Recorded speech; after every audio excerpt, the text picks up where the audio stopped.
gather is a traditional territory of First Nation elders and peoples who have lived and continue to live here and have cared for these lands. Thank you for getting everything going, Councillor Moslin. Just a reminder on Zoom etiquette that when you log into the meeting, you'll be bounced into a waiting room, and then once you're in, please mute unless it's your time to speak. As always, we encourage people to have their cameras on, just so we can kind of put names to faces and faces to names. By your acceptance of hitting that button that you agree to record, you're acknowledging that this is also publicly recorded and a publicly disseminated meeting through our Grand Forks Social Service Advisory Group Facebook page. Okay, can we have a motion to adopt the agenda as presented? Chair, if I may. Yep. I have made a couple changes, which I have highlighted in yellow. Okay. Which will be different from the other guests. There's the update on Minister Eby's visit November 8th as a report, and Anchor's new position was actually Tanis, was a request as well. So those two items, Chair, are new. Okay. Are there any other late additions to the agenda before we proceed? Okay. Can I have a motion to adopt the agenda and late items as brought forward by the Secretary? I'm not able to see the entire screen, Councillor Moslin. Okay, so... you know what, Chair, if you don't mind, I'm going to actually stop sharing. And because I think the agenda, if you wish, Chair, I will bring up the minutes and or the agenda whenever you like, okay? So I think what we need to do is we need a motion to accept the agenda, and then we can review the minutes for the next item. So Deborah, I see you have a hand up to approve the agenda as brought forward. Do I have a second on that? Thank you, Councillor Thompson. Anybody opposed? Okay. Councillor Moslin, can I get you to bring back up the minutes of the September 22nd meeting? Yep. I'm going to work on it, Chair. Hang on a second.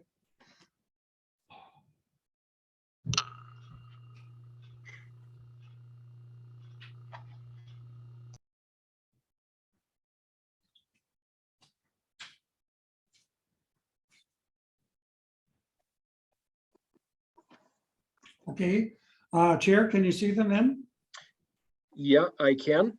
When I had reviewed them, Councillor Moslin, I didn't see anything, but I'm just wondering if anybody else has had a chance to preview or would like to read through all the way, because there, like I said, there was nothing in there that I found that needed to be changed. So.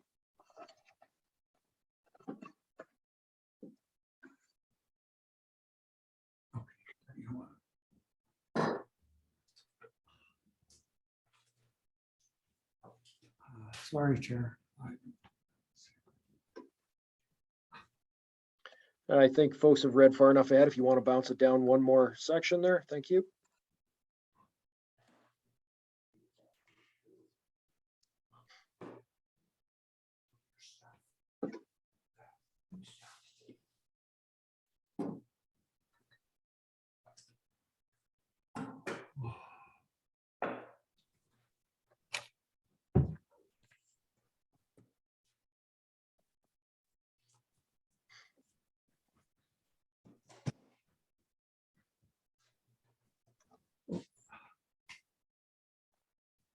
Okay, I'm going to make the assumption that everybody's had a chance to kind of read through. Are there any corrections that should be brought forward to the Secretary prior to making a motion to accept?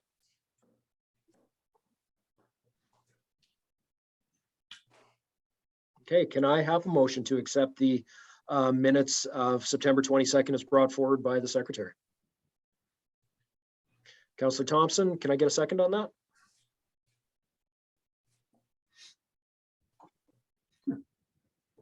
I'll second it. Thanks, Sergeant. Thank you, Sergeant Pepler. Anybody opposed? Okay, that is passed. Thank you. Deborah, would you like to introduce yourself to the group, please?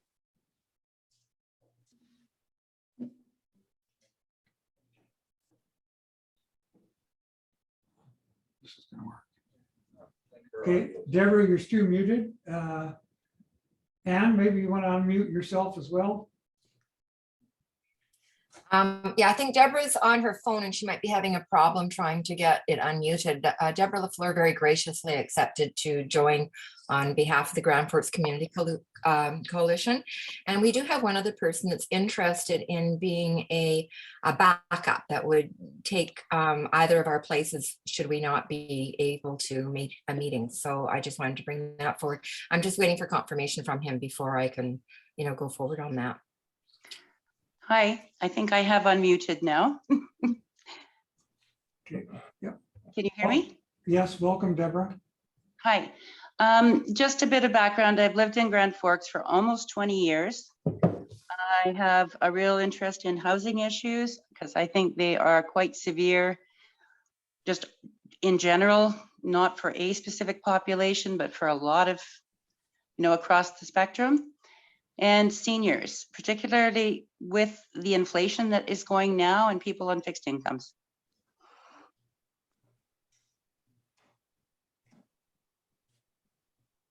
That's it. Thank you, Anne and Deborah. Does anybody have any questions for either Anne or Deborah? Okay. Ashley is not here from Coins, and I don't see Lindsay here either. Councillor Moslin, is there somebody here representing the food bank today? No, is it Ashley? Who is, I do have my name's a little bit confused, Chair. Ashley did send her regrets as per the what was on the updated agenda. She was in a position to actually represent both the food bank as well as the Boundary Women's Coalition, but she couldn't make this meeting. Anyhow, she's saying undertaking to make November's meeting and join us then if there is a meeting in November. Okay, the other, besides Deborah, there was other members that were going to be new at this meeting. And yeah, anyways, pass it back to you, Chair. Okay, so I think at this point, if we have no further introductions, yeah, Megan, would you provide an update from Boundary Family on the shelter at Hardyview and on the COVID vulnerable population? I can. We've been seeing numbers of about between 9 and 13 in the last little while at the shelter. And the COVID outreach team is still going and working hard. That's all. Succinct and to the point. Does anybody have any questions for Megan regarding those two programs? Chair, if I might, Chair, I have a yes, question. Councillor Moslin. Yeah, Megan, can you give us a brief description of the, not the location of the outreach, but perhaps the extremities of the outreach that's being conducted? From what areas generally? Are we talking just within the city? We're talking what, broader area? To my understanding, the city limits and a little bit of the outskirts as well. Okay, thank you. Okay. Megan, was there anything else you wanted to throw in there? No, I mean, on my team in general, we're doing well, a little short staffed, but I think that's pretty popular among the community. So we're working hard at finding people to fill the positions. Councillor Thompson, you're up next.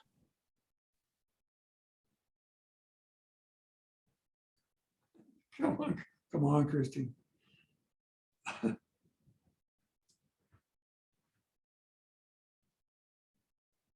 Christine, we can't hear you for some reason, although is your microphone up? On my Zoom screen, it looks like your microphone is working, but we can't hear you.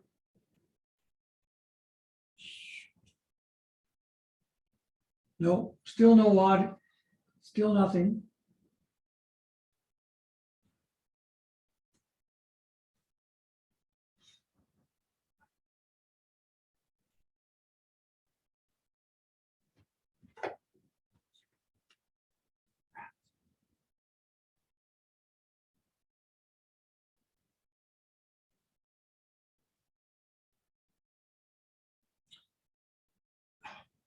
if she signs out, signs back in, does that help? Yeah, I don't know. She should leave the meeting.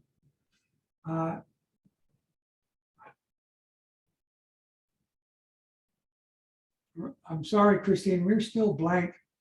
We're not receiving any of your audio.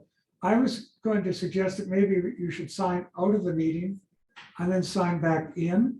And meanwhile, Mr. Pratt, we could go to the next report.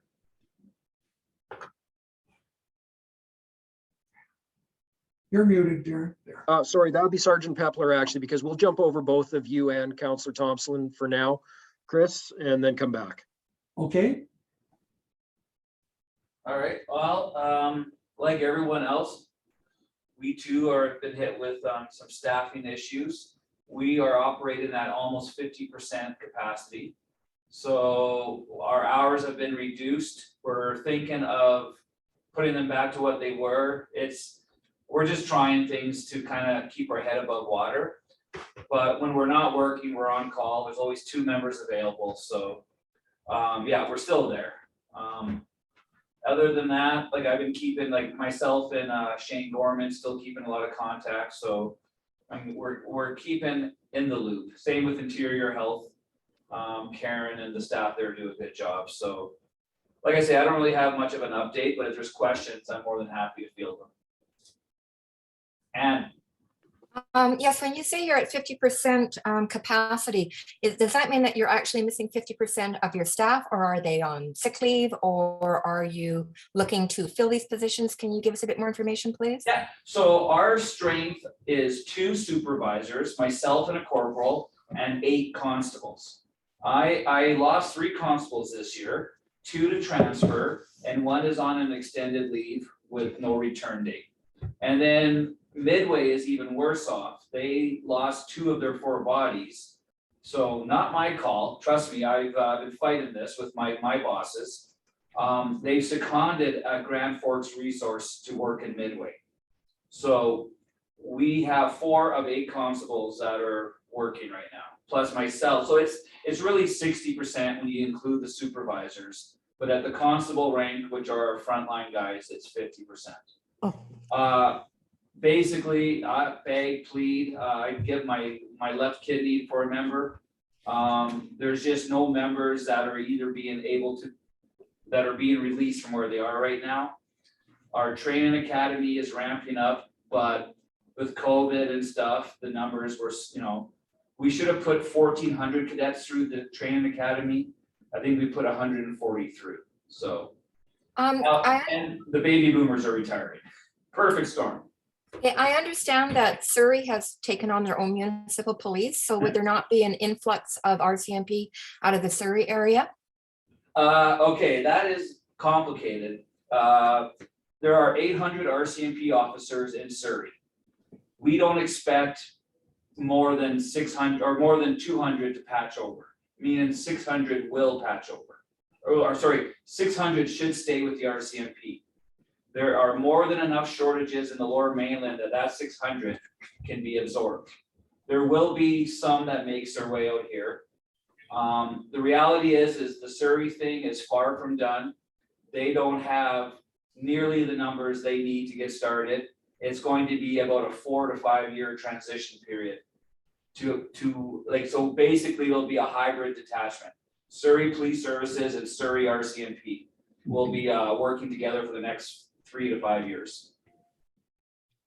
Okay, thank you. Yeah, I was hoping for the same thing, that all these Lower Mainlanders want to cash out, buy property out here and live the good life, but we were told, yeah, may not happen anytime soon.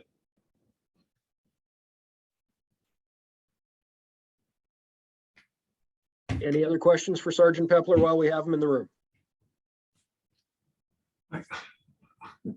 I've got one question, a question. I'm awful with question. Oh, Chair, I defer to my colleague, Councillor Thompson. She has her digital hand up. Are you muted, Chris? No, Oh. I think he can hear me. See him. Yeah, there's still nothing from Councillor Thompson.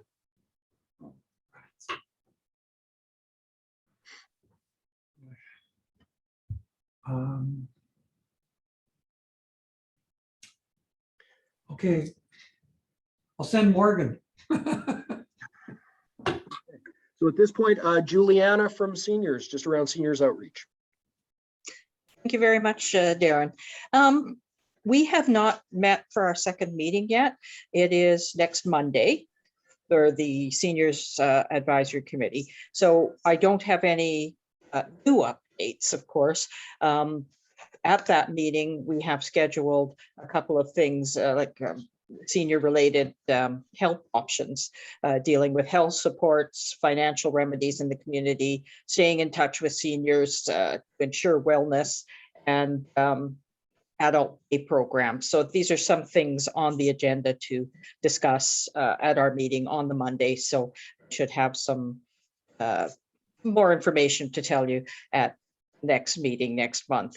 And thank you very much. And regards to the Senior Society, just an update that we are still working with our council liaison and staff to resolve the senior center issue, and we're coming close. Nothing I can discuss right now, but we will share that hopefully in the next month. Thank you very much. Thank you, Juliana. Does anybody have any questions for Juliana before she mutes herself? Okay. Deb, are you comfortable speaking to the provincial poverty reduction outreach side of things?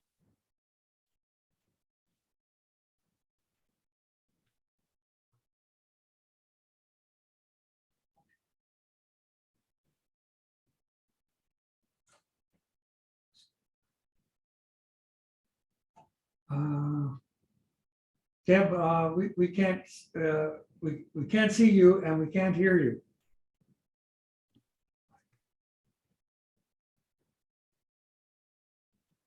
Okay.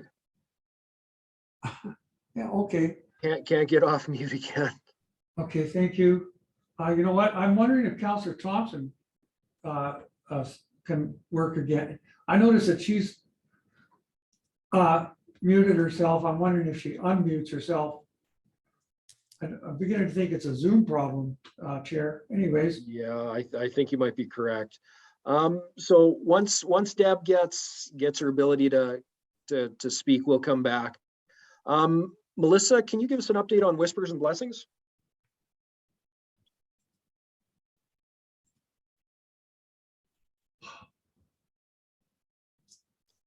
Oh, Mel must be multitasking. Sorry, that was a human error on that part. I closed my window. Well, I can't really give an update on Blessings, but for Whispers, it's been pretty steady as she goes. I know that our numbers at the kitchen did dip a little bit in September, and we speculated that there was some illness and perhaps people were staying away, whether they were ill or afraid of getting ill. But that's just kind of speculative. Otherwise, just hearing constantly from people if we know about rentals available. Places are being sold, and of course, options are getting tighter and tighter. So of course, I'm curious if there is any update on supportive housing. I apologize for arriving late. I'm used to the 1:15 start. I've got to get myself out of that habit. But yeah, like I say, pretty steady here unless there's questions for me.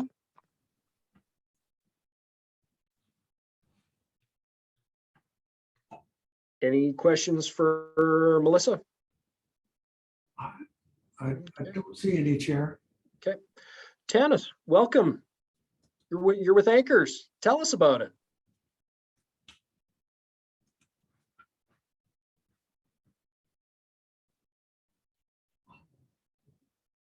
You're muted, Janice. I think we'd all be better by now. Janice, you're muted.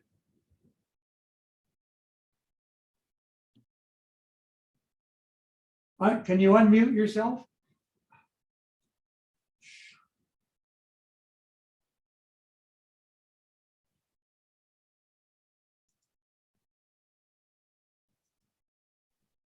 Oh, there you go. So anyways, I'm in a new role. I was called by the executive director of Anchors and asked to come on board. So I am working as the harm reduction outreach support worker for Grand Forks for Anchors.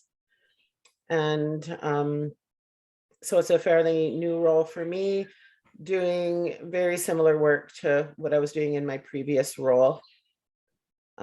Still doing support and referrals, just more of the harm reduction piece rolled into it. And, you know, working the beat and all going fairly well. You know, it's new, but not new to me, just a new organization. And I'm still getting lots of calls from, you know, previous clients wanting support.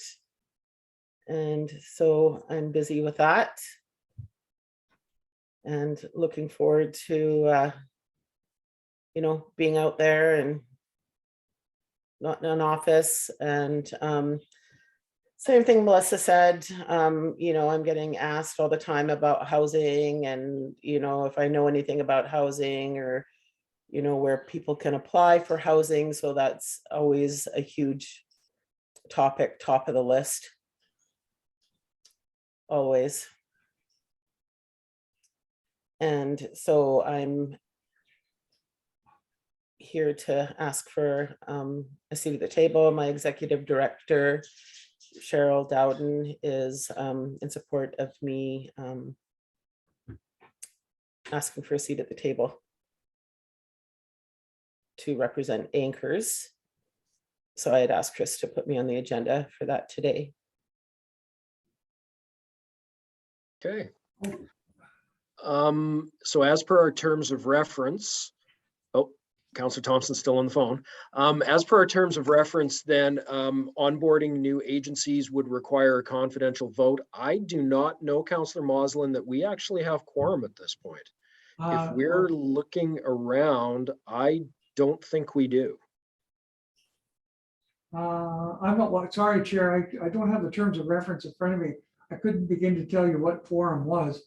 But I do see several tables here on my participation list. What would be the requirement, Chair, in your mind for quorum? Well, in my mind, it would be 8 individual entities. If we kind of run through the list, that would put us at about 55%. Okay, so if you wanted Boundary Family Services, C4, the city, that's 3, seniors is 4, Kathy is 5, Melissa Schulga is 6, and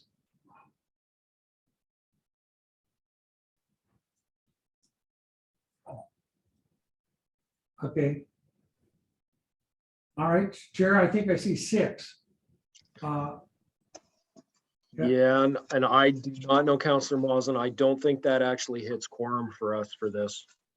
Okay, can we, I think what you're asking, can we put off the decision of allowing Anchors in till we do have a quorum? They have this, the group has in the past expressed a lot of interest in inviting Anchors. And we've had representation from them before at different times. Anyways, I still like to hear, if I could, the end of the reports. I'm wondering if Debbie Paulno is back online. Perhaps we can hear from her, Chair. Yep, Deb, are you able to give us an update? Nope. Try it again. No.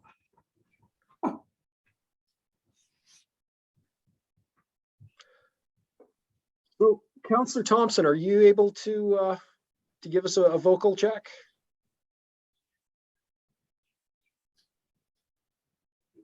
Christine, can you try saying something? 1, 2, 3. Good. No. Sorry. Okay, so Chris, would you be comfortable providing the update then on Minister Eby's visit? And Yeah, I will try to. I notice also that besides Councillor Thompson, Councillor Baker is also in the gallery. I did invite him to give a report. Everett, if you can hear this, you're more than welcome to unmute yourself and help out here. Basically, the update on Minister Eby's visit. He is going to, it was announced at the last council meeting that he is going to participate in council's committee of the whole meeting on Monday morning, November the 8th, and he will be in town. Okay, I do pass it over to my colleague, Councillor Baker, if you want to add on to that. And of interest, Councillor Baker, is whether or not your audio works. Thank you, Councillor Moslin. Chairman, can you hear me? Yes. Oh, that's good. That's probably because I'm just right across the street and I'm yelling in your ear here. So that could be why. Yes, pretty well what Councillor Moslin has said here, that yes, Minister, we're pleased that Minister Eby will be here in person, not via Zoom. He'll be here and he'll be spending most of the day with us, answering some of the questions that I've heard here today regarding housing. Deborah's questions about housing, all sorts of housing. That'll certainly be one of the topics. Supportive housing, shelter will obviously be an active part of the question as well, and where we'll do some touring around. So we're really pleased that Minister Eby, who would be what I would consider one of the senior members of the government caucus, has taken some time out to come spend some time in Grand Forks and hopefully leave more enlightened about Grand Forks. So we're excited that he has agreed to attend. I'm going to be in Victoria on the 25th, on Monday, this coming Monday, to attend the legislature, and I'll be having preliminary meetings with Minister Eby's staff and also our illustrious MLA, Rolly Russell, as well. So I'll be able to see his office for the first time since he's been elected. So it's going to be a good trip, and we'll bring some good news, hopefully back to Grand Forks. So, are there any questions for Councillor Baker?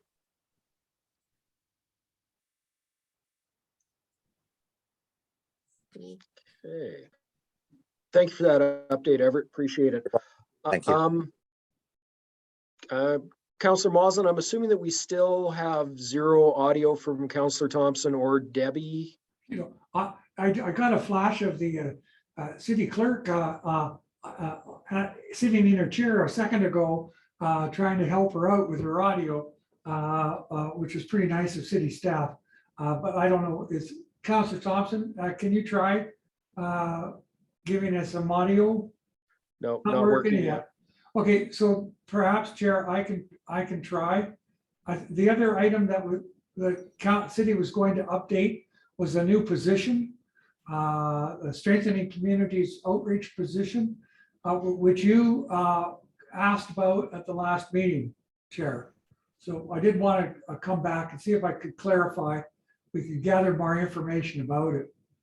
Okay, the city received in the summer, Chair, a grant specifically to strengthen communities, community bylaws and support. And then we set about making a decision that we needed to hire somebody. The city needed to hire somebody. That position was put out in the ad that you saw. To this date, Mr. Pratt, no candidate has been selected for the job. Okay, so but the city is interviewing. I'm not in a position to make an announcement in public about personnel.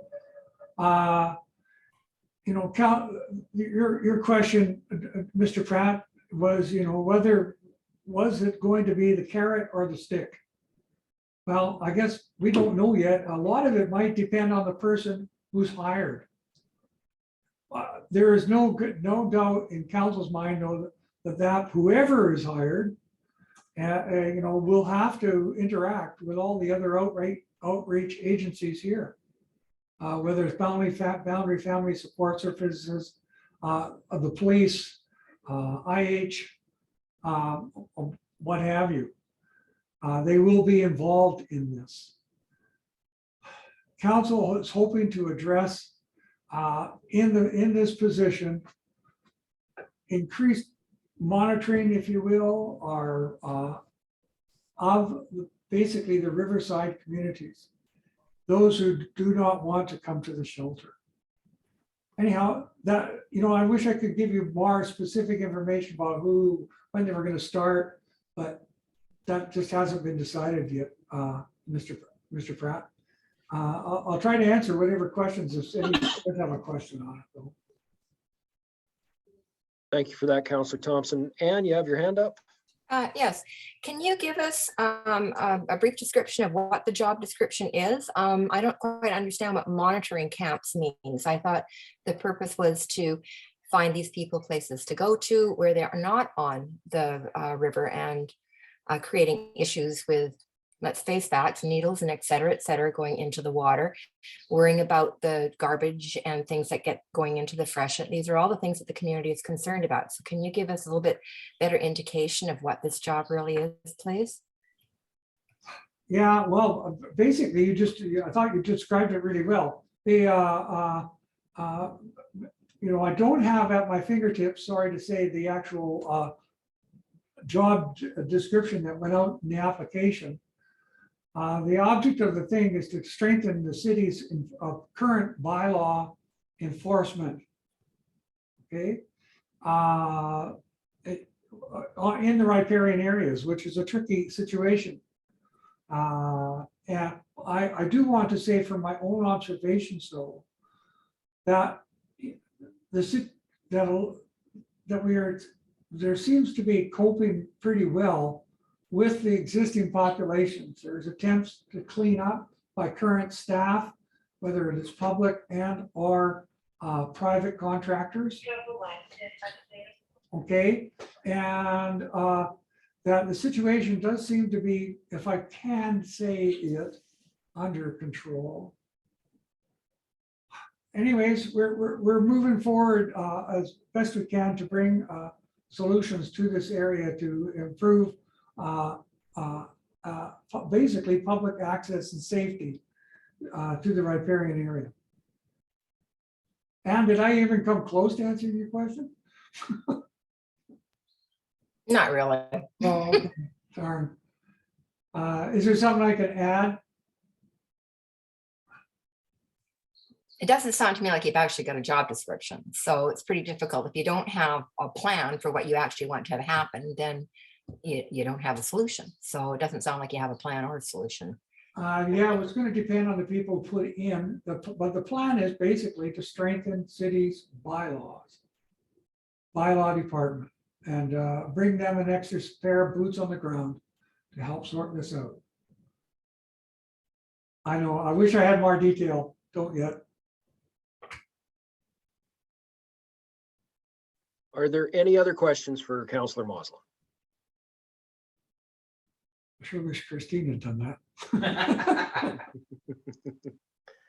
And are there any other reports for those present that they would like to present before we move on to old business?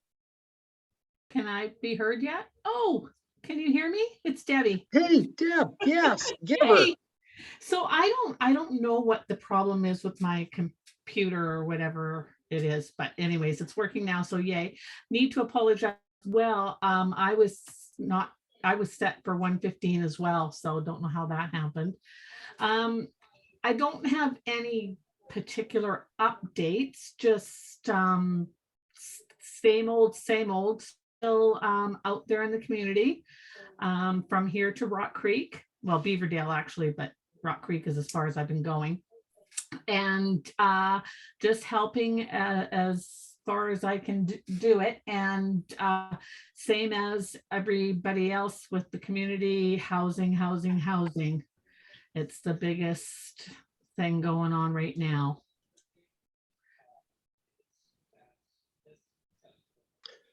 Thanks for being able to clear that up, Debbie. Do we have any questions for Debbie while we have her? Okay. We do have a late arrival. Anna has joined us from the school district. Anna, do you have any updates from SD 51 that you would like to share with the table? Sorry, I was late, had a bit of an emergency there, or emergent issue, I guess is the better way of putting it. We've had mask mandates, including primary students now. So our students K-3 need to wear a mask when indoors or on the bus, when indoors at school or on the bus. There is Dr. Henry about 2 weeks ago explained that the local health authorities will have on a website school exposures. So we are having a few, what's the word I want? There's definitely a lag between interior health getting a positive result for a test and being able to reach out to the individuals. So sometimes parents are informing schools or classmates before there's any formal notification to close contacts. So that's caused just a little bit of tension in some of our schools. And yeah, and I think probably most people know that the provincial government, of course, passed their, that anyone who's an employee of the government needs to be vaccinated. And it would appear that that individual school districts would have to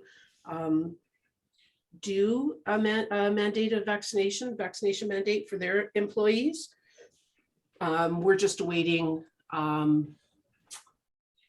more information from a steering committee with all the stakeholders before such an issue would be considered at the board level. And I think that's probably our big three right now. Thank you, Anna. Does anybody have any questions for SD 51?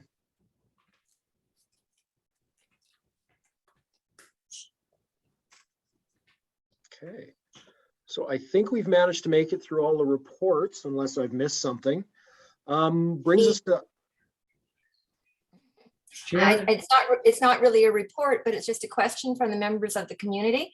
And we understand that the Grand Forks Community Action Team has been meeting on a regular basis for a couple of years. And the question was why their minutes are not available for the community to read or watch on Zoom. Do we have a representative for the CAT here at the table today? Yeah, I think there's 2 or 3 or 4 of us here today, Chair. Myself and Councillor Thompson have also attended regularly. I think Janice has 2 to the CAT team. I would say that, am I muted? I would say that that would be a question for Amanda Erickson to answer, and we could invite her to the next meeting and she could answer that question. Actually, just on that point, Chair, Amanda was invited, but she did send her regrets to this meeting. Okay, she has attended as a guest in the past. She basically circulates her minutes to the team. 1 or 2 members of those people sit there as members from the public. Anyways, that'd be about it, I guess. But as Dennis pointed out, it'd be a good question. It's Amanda Erickson who is the coordinator of that team. But I'd like to say, Anne, that you're welcome to join the community action team. If you're interested in joining, I could send your email information to Amanda Erickson. As a community member, you're welcome to join.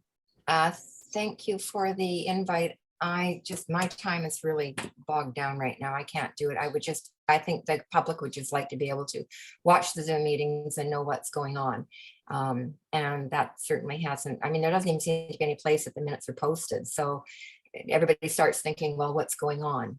What's so secret? What's so confidential that it can't be, Yeah, it's brought not up to them? confidential. It's open for anybody to join.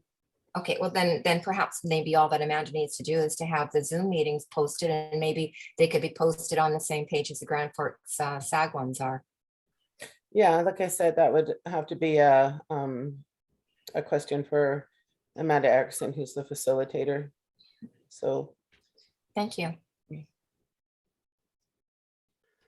Are there any other questions? Okay. Old business, we had enumerating the homeless and the hidden homeless. I believe that this was something that Councillor Moslin had brought forward back in June, if I'm not mistaken. So this one's all you, Chris.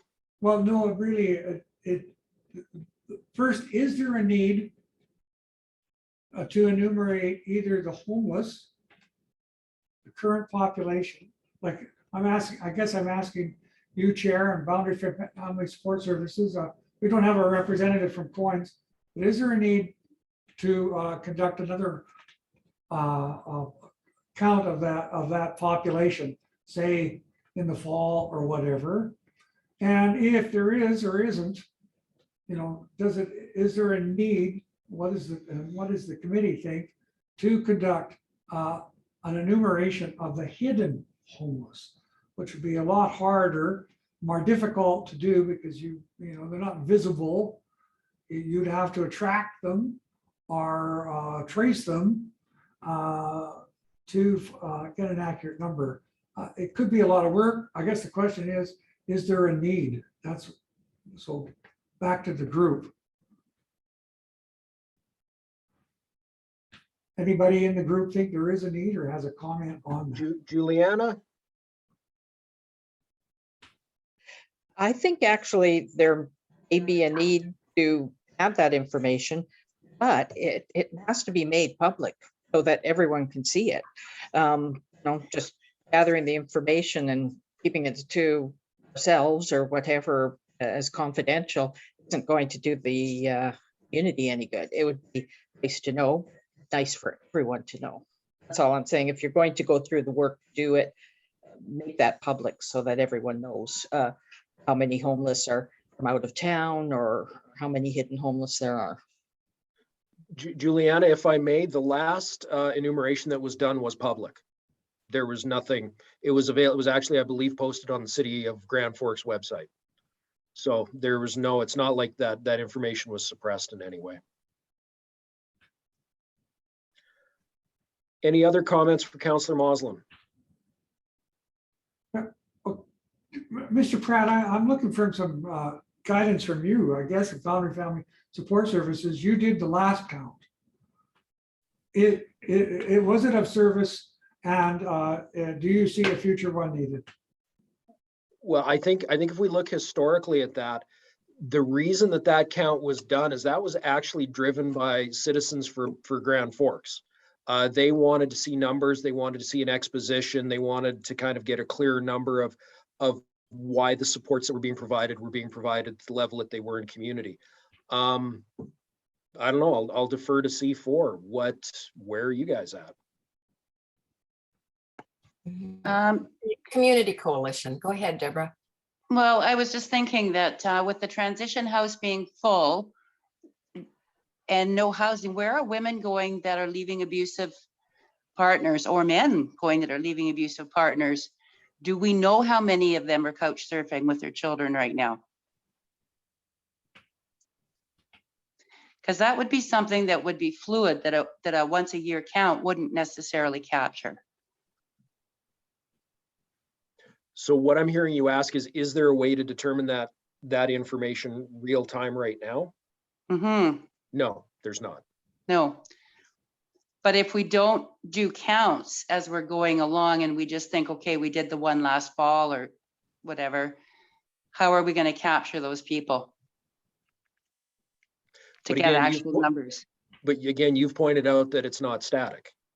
So does Yeah. it become a daily count, a weekly count, a monthly count? I don't know. And maybe it's less critical if the transition house isn't full because then those people have somewhere to go. The women have somewhere to go. I don't know where you send men that are being abused. So that was the genesis of Beth's. That's what created the first shelter in our community. Was Beth's was created to meet that need of men who are traditionally asked to leave community. So at this point, the default is the shelter. Okay. Yeah. Okay. So if you have the numbers from the shelter and they seem to be fairly static, I mean, you dropped a little bit during the summer when the weather was good, but it's getting bad again, so your numbers are going back up. You would have a fairly concise idea of the numbers. So I'm thinking it's a bit late to be trying to do a count anyhow. Is this something that you feel would be necessary to be done in the spring perhaps, or next fall? I mean, it seems a long way away, but I'm not sure where we're going with that, I guess is what I'm trying to say. Like, what are the numbers changing that radically? Does the count not kind of fit with what you're seeing right now, Darren? Oh, this is not my drive, Anne. This was brought forward by Councillor Moslin back in June. I'm deferring to the table. I don't have an opinion on this. I'm just reflecting on what the initial genesis of the previous count was, which was C4 at the time, questioning numbers. So if the city sees a demand, if the city sees a need, we haven't been asked by BC Housing to provide that. We may be asked in the spring. But if the table feels that it's justified, then we find a way to make it happen. But at this point, I don't have an opinion on behalf of my agency on that. I guess, Chair, you know, those numbers were taken and they became quite useful in the discussion of the need for both the shelter as well as perhaps supportive housing. But they were immediately adopted because they were so well done by BC Housing. I think what I'm hearing from you, Mr. Pratt, is that you would help conduct or want to conduct enumeration of those populations if BC Housing requested it or required it. Other than that, the information is not necessarily helpful. I think it becomes a place of, are you collecting data for data's sake, or does it actually drive a project?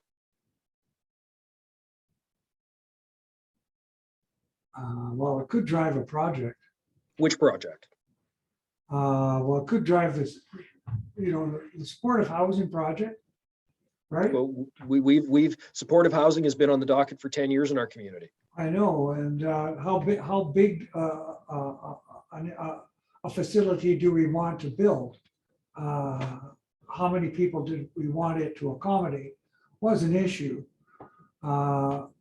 Anyways, you know, if you don't see an immediate need, then other than anecdotal, I'm wondering if the members have some sort of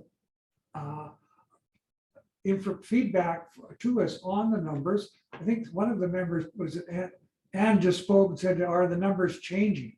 I don't know.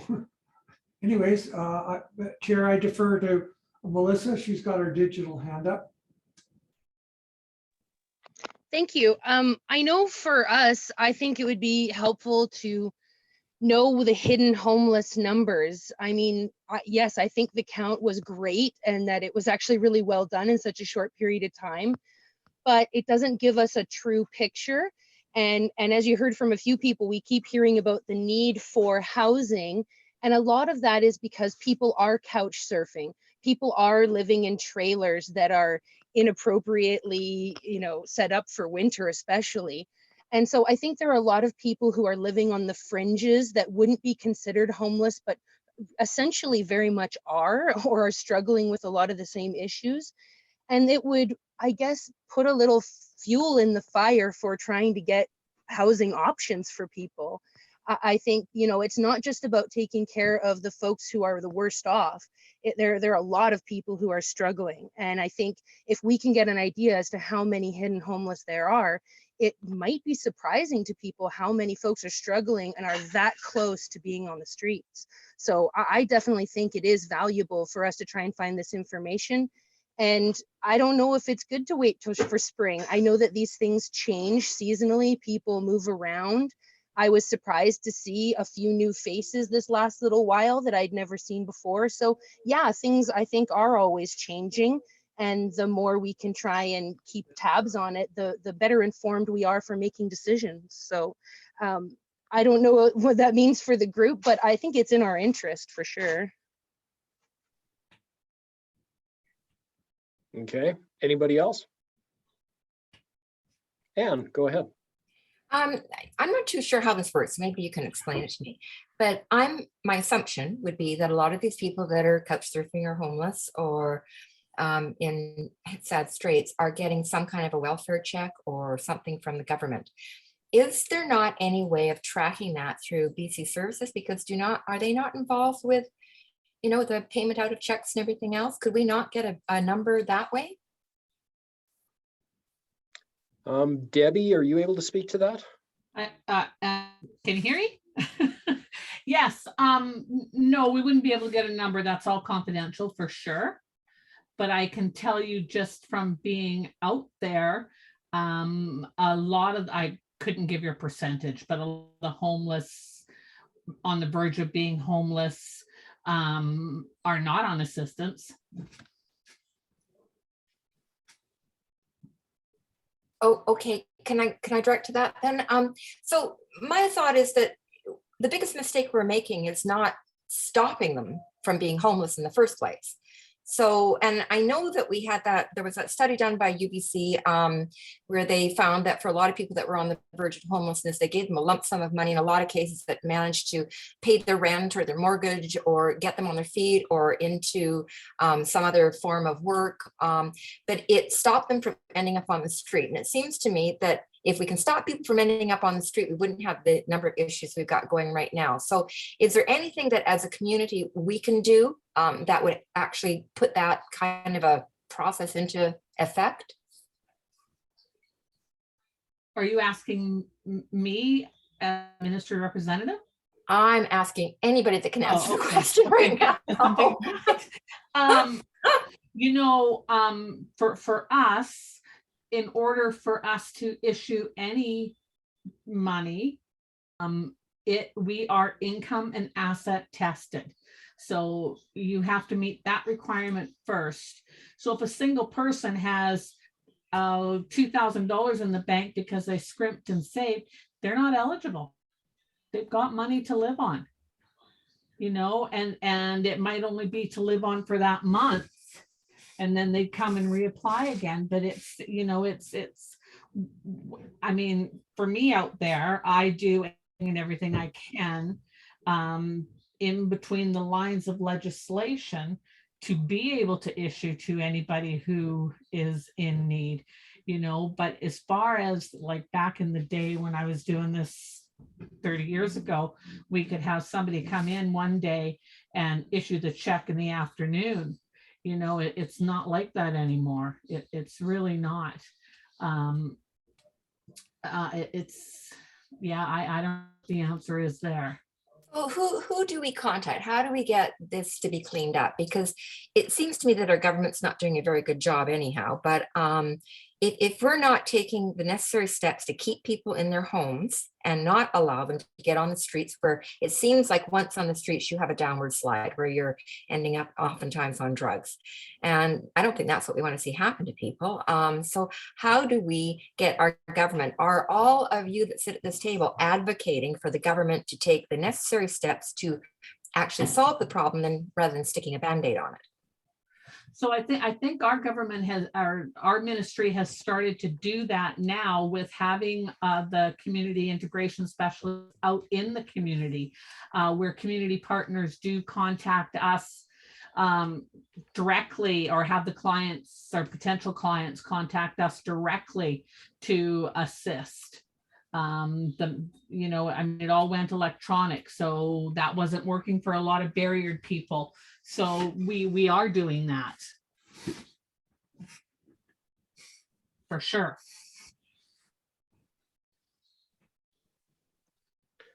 Are there any other questions?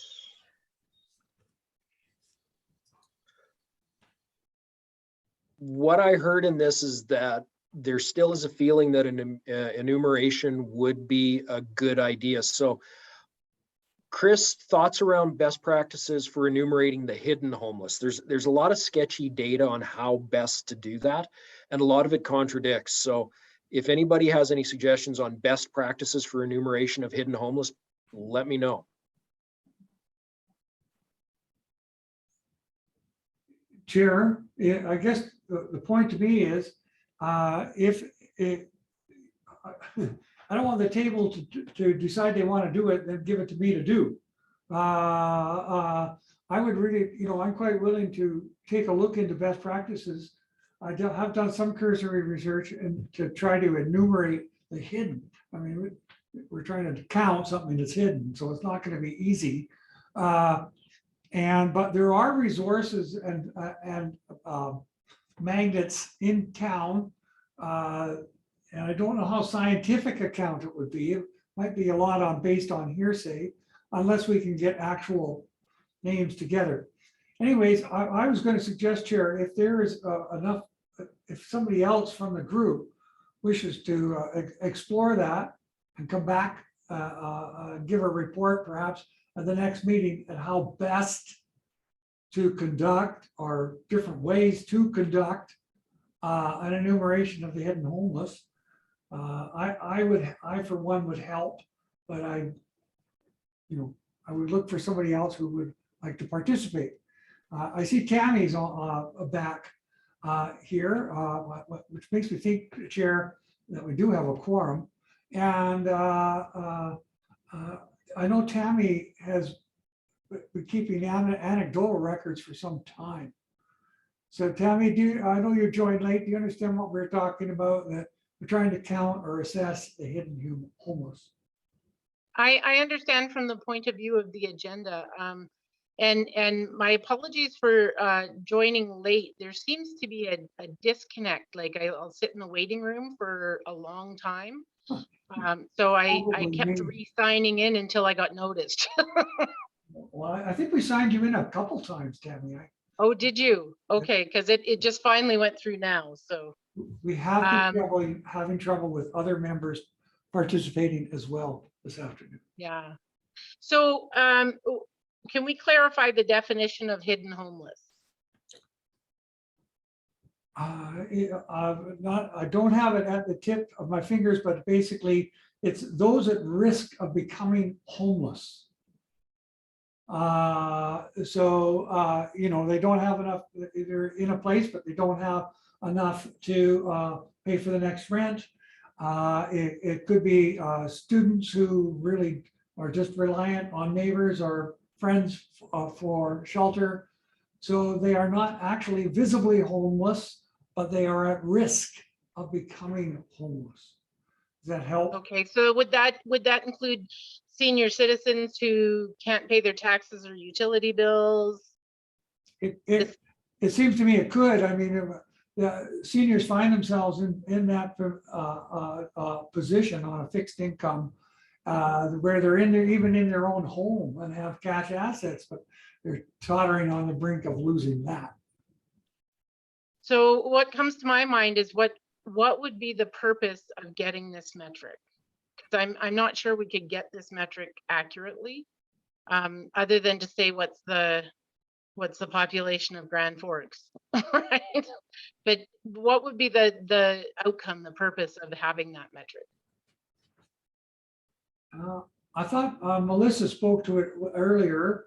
Having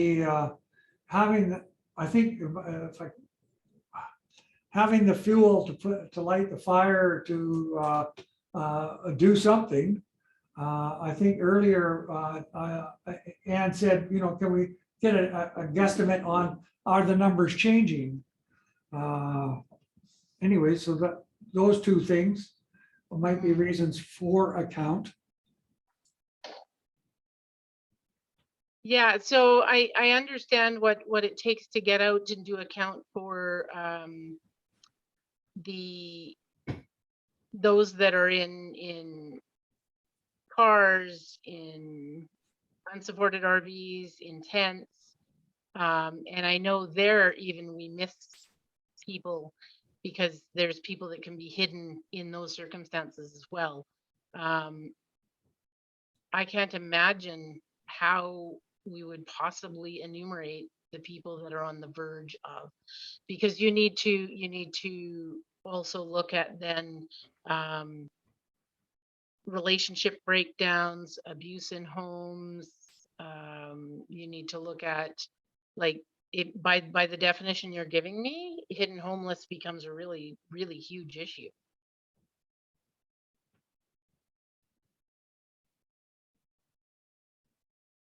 Deborah? Sorry, Chair. Well, we know what I assume the crime rate is, or the complaint rate is for spousal abuse that the RCMP are attending to. Maybe they have an idea of what those numbers would be when a person leaves the home as a result of abuse.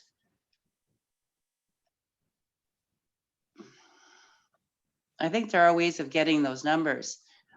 I guess one advantage, if you did have a better idea of where people were at, it might come in handy for Ask to Government when you're meeting with people with, Minister Eby, or to say that this is what the community needs, not just in relation to just, the one shelter that's being discussed with government, but maybe looking down the pike, down the road. Just to comment there, Deborah, what you said as far as like say our input. I think Darren and other people have said it best. It's like a static, it's a fluid number, it's changing. We deal with domestics way too often. Someone is asked to leave, and within a week, they'll have 4 different situations: hotel, shelter, family, back home. We joked earlier about doing a daily pit count, and you almost would need to do so. People come and go, people's situation changes all the time. All I think best we can do is a count that reflects it, and then in my mind, double it, because that hidden number, we'll never truly know what the number is. Like just yesterday, we had a file where a family was living in a motorhome and they had to move the motorhome to another location. So they, to me, would qualify as homeless. It's a motorhome that's not suitable, especially for the weather, so. Anne, I saw your hand go up as well. Yeah, I'm just curious, all the people that sit at the table, all your different groups, do you share your information so that you could come up with some kind of an accurate count? I'm just wondering if everybody's working in isolation and none of this information gets shared, so that you never end up with a number. Everybody just goes, well, I think it's more than it really is. But if you were to actually come together, maybe you could actually come up with a number. Speaking for the RCMP, I'm in a lot of contact with Boundary Family Services, with Mayor and Council, with other agencies, Interior Health. And when I'm asked stuff, aside from obviously the confidentiality, privacy stuff, when I'm asked for numbers, I have zero issues providing numbers to anyone. Hell, I've had people from the community call me up to ask about our situation, random people, and I will share anything I can with them. Are there any other questions? I have one, Darren, and that's just, does the lack of numbers prevent us from moving forward with housing options? Or is there housing options and funding streams available despite a lack of numbers?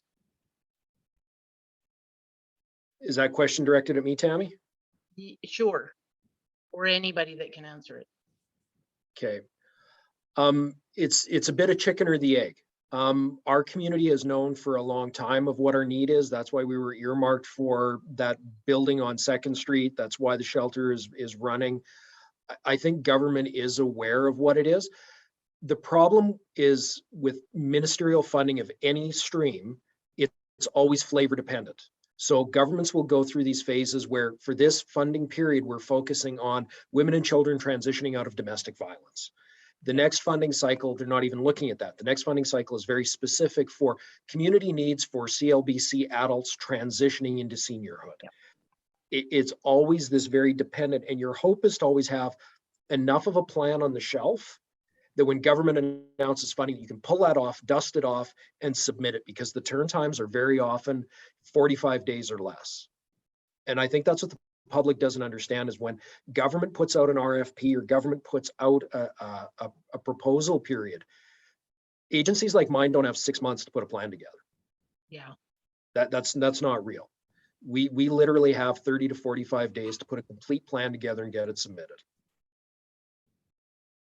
And agencies like yours aren't putting a plan together for the homeless population. You're putting it together for that slice that the government is offering money for, CLBC or seniors or. No, we always do it multiple. So we've got multiple. So it's, looking at seniors housing, look at semi-supported seniors housing versus independent seniors housing, looking at youth on youth agreements through the ministry that are semi-supported. Keeping people in their homes is another one. That's been brought up. How do we keep people in their existing location? Does that become an expansion of the regional rent bank? What does that look like? How sustainable is that model? So no, agencies like mine, part of the problem is, Tammy, big agencies in the Lower Mainland have 2 or 3 people in their development team that are constantly generating these projects to put on the shelf. An agency like mine doesn't have the bandwidth to be consistently doing that day in and day out. Yeah. So we try to earmark these very specific. So right now we're working on 3 specific projects targeted to 3 specific populations. We just use a catch-all phrase for homeless. We're not looking specific to one target aspect of the homeless population. It's our homeless population as a blanket statement. Thank you for that clarification. No problem. So Councillor Moslin, I heard you volunteer to start a committee to look at creating a report to bring back at the November meeting. Is that what the rest of the meeting heard? But Chair, I said I wasn't going to do it alone. And hence my using of the phrase committee. Well, yeah, I'm looking for volunteers, Chair. Otherwise, So out to the table, do we have a couple of other volunteers that would like to join Councillor Moslin in putting together a committee to look at what enumeration would look like and best practices and how to even kind of manage it in our rural and remote setting?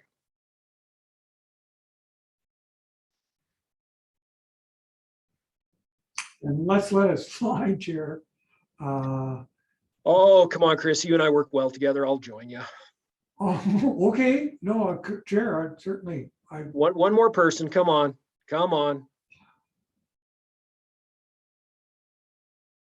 Sorry, what are you looking at? So what this would be, Deb, is just sitting down and going through best practices to come up with a report to the table of what would an enumeration process look like in community for our hidden homeless? Sure, I can help.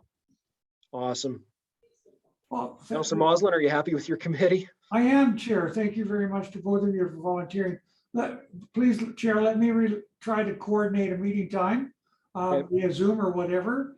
And maybe through emails, the 3 of us can exchange literature. And certainly I will help to formulate a report for the next meeting. Okay, excellent. Identifying gaps in seniors care. You didn't put anything specific on this. Are we going to rely on Juliana for this one, Chris? It was Juliana. She really, at an earlier meeting, really wanted us to do this. She had has formed a seniors committee. So yeah, over to Juliana. Yikes. Okay, well, I didn't expect that. Because now we have a seniors advisory committee, a lot of these things are slowly coming to that meeting. I'll tell you, there isn't a lot of us on the committee right now, and as the information comes in and as members are putting things forward and we're discussing them and making recommendations to council, that hasn't really, we haven't actually identified what those gaps are yet. Well, I mean, we do need a list of seniors options, like a list of things for how am I real, excuse me, need where they can go to get help is what it is, for health support or financial support or things like that. And that is in our agenda to discuss on Monday. So I'm hoping the individual who put that forward has some ideas and that we can work through that. I can certainly come up with some ideas for the next meeting based on what happens at the Seniors Advisory Committee. Now I have to say that we get a senior center, and now I say when, we can meet with the members of the Senior Society. That opens it up as well. All of a sudden you have, 70 plus people, and information there would be very important. That just hasn't happened yet. So yeah, I mean, basically that's all I can offer you at this time, but I can certainly work on something. I can put a couple of things forward for the next meeting, if you like. Thank you. Anne, do you have a question for Juliana? Yeah, I do. Juliana, are you hoping to get a place that's got cooking facilities like you had originally? Well, we're not fussy at this point. Would we? Yes, because then there's always the ability to do leases or have other gatherings there. So nice to have a kitchen, but not necessary. If we can make a pot of coffee, we'll be happy.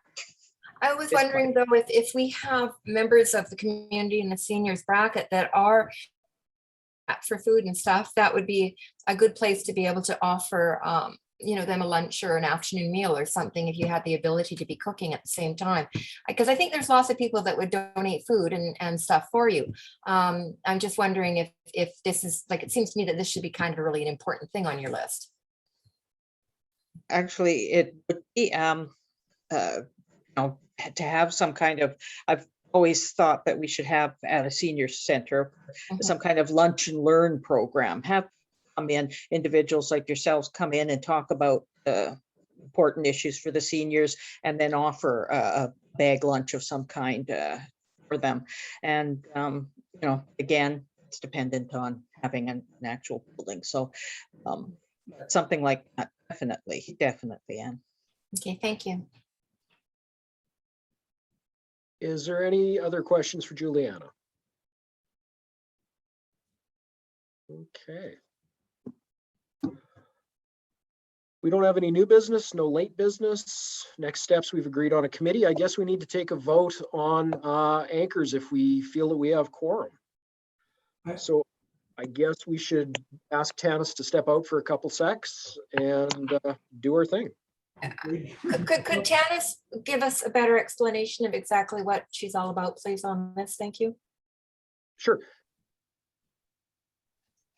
Tanis, do you just want to do a quick kind of preamble on kind of what exactly it is you're doing for anchors and kind of your membership request to come onto the table?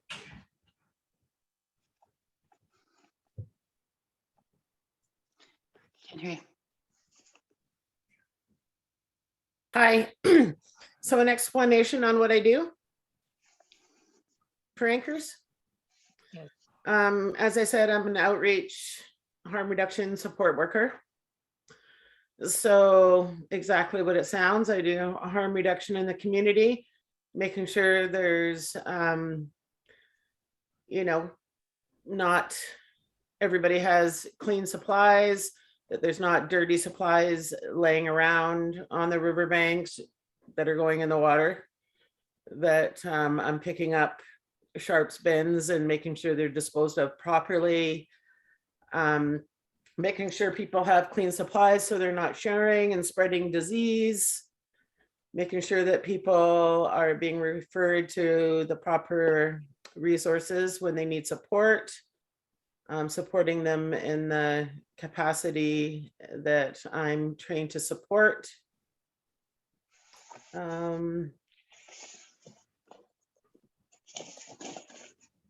Anything else I can answer?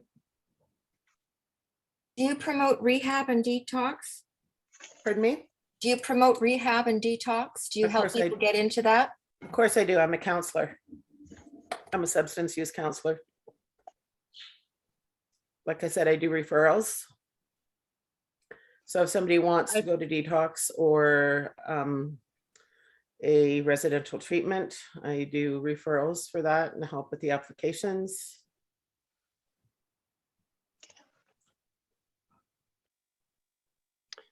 Any other questions for Tanis? Tanis, we figured out we've got quorum, so we're just going to ask you to pop out for a couple minutes and do a quick vote and then bring you back in. Sure. Chris, are you able to bump Tanis back into the weight room? I'm so, yeah, I think I can do that, Chair.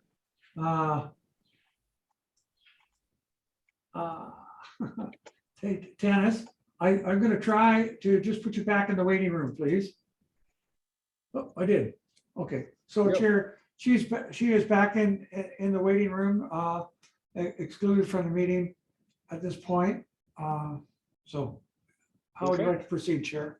Well, I guess at this point, it's, you know, is there anything to discuss before somebody puts a motion forward to vote on whether to accept anchors to the table as full members?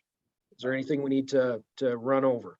I have a question there. Was anchors in this previously? They only came in as guests. They didn't have a full spot at the table. Okay.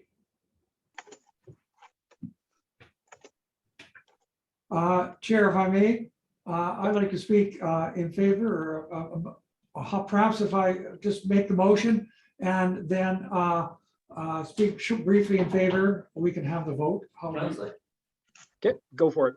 Councillor, Sorry. that was me.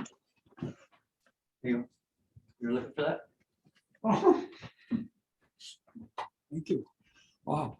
Oh, okay. No, I'm just going to say, Chair, thank you very much, that move that the Grand Forks Social Services Advisory Group admit anchors as a member. Nice and brief. Is that going to do it? I think I need a seconder. Yeah, if we can have a second on that one. Tammy Tammy, will thank second you. that. I also have favorable reasons to share. I'd just like to speak in favor of this motion. This service, Anchors, is now becoming a local service. Tanis is a local resident, long history of this kind of work. I believe that they will be able to provide insight to the table's conversations on these, on some difficult social matters. Thanks, Chair. Are we comfortable throwing it to a vote? Okay, remember, as per the rules, one vote per agency at the table. So all in favor of accepting Tanis and Anchors as full members to the Grand Forks Social Service Advisory Group? And Any did you vote? opposed? I see no opposition. Okay, it's unanimous. Chris, do you want to bounce her back in? Oh, yeah, hang on a sec.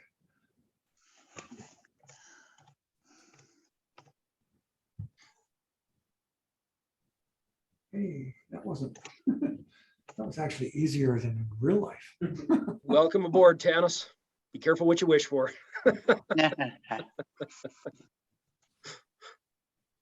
Okay.